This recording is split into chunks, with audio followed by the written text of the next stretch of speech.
Niba telefone yawe ishiramo umuriro vuba, kora ibi ngibi.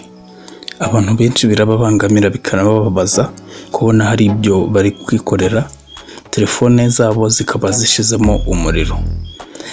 Ngiye kukubwira rero ibintu wakora bibiri byatuma telefone yawe hagira icyongera niba yaramazagamo nk'amasaha 2 nibura imazemo 4 cyangwa 5. Nubikora neza nkuko ngiye kubikubwira. Ntagutindiye rero jya muri settings.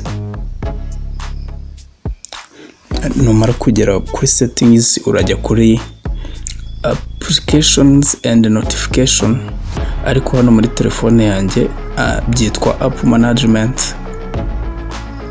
Ndaza no kuri app management rero tubona hano handitse app settings, n'abandi bafite app and notifications niko barabibona.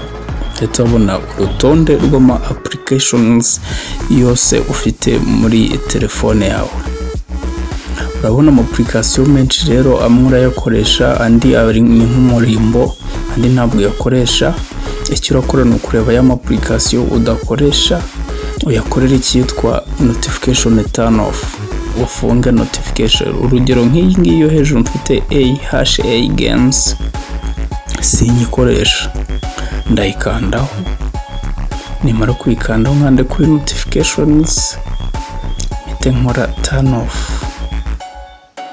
ngafunge, nsubire inyuma nshakemo indi application naba ntakoresha.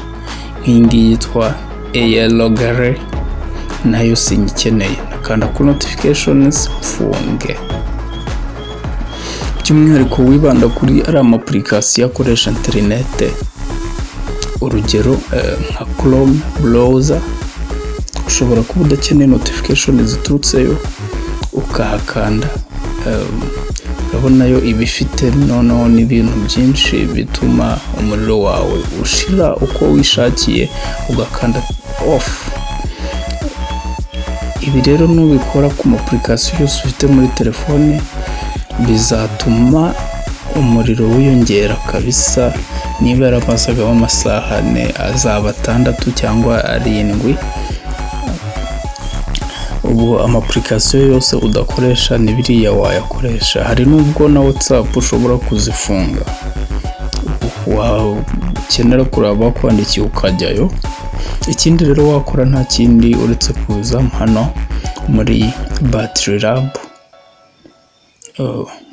muri battery ya telefone, ariko uciye kuri settings hano handitse ali smart power saving, wakanda ukagera kuri battery saver. Ibyo ukora byose ukabikora battery saver yawe iri on. Ndizera ntashidikanya yuko bizagufasha gutuma battery yawe irambamo